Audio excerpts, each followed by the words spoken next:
is a cancer that starts in the breast tissue.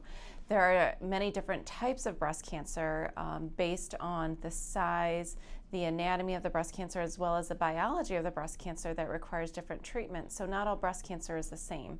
All women with breast tissue are at risk for developing breast cancer, and we know that the two biggest risk factors for breast cancer are actually being a woman and having more birthdays or getting older. So when we talk about a woman's breast health, there are a few things that I feel are very important. The first is watching your weight. Obesity is a very strong predictor of developing breast cancer and puts a woman at increased risk. Exercise, even independent of its beneficial effects on your weight, will also reduce the risk of breast cancer. Maintaining a healthy, well-balanced diet with lots of fruits and vegetables, not a lot of fatty foods, will reduce your risk.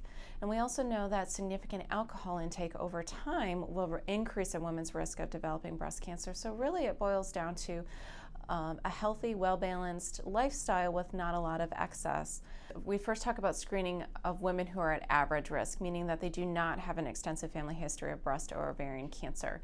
Those women should start doing a self-breast exam on themselves in their late teens to early 20s, as well as have a breast exam by their doctor every year, beginning also in their late teens to early 20s.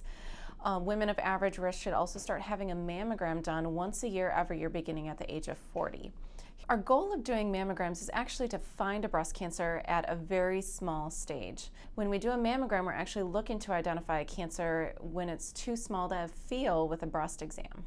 Here at St. Mary's, we offer what we call Mammo Plus. What Mammo Plus is a digital mammogram that's done on both breasts, the same standard mammogram. However, we do a personalized risk assessment for your risk of breast cancer, trying to identify women who are at an increased risk of developing breast cancer. So when we do that, we ask each woman several questions about their personal history and their family history, trying to identify those women who may be at higher risk. When a woman has a mammogram, there are two pictures that are done on each side. One picture is done from the top and bottom of the breast, and the other picture is done from the side. There is some compression of the breast tissue that's required. This may be associated with very minimal and very short-lived discomfort. However, that breast compression is very important to get a very good mammogram and get the best quality images. So a woman does not need a prescription from their doctor to have a mammogram.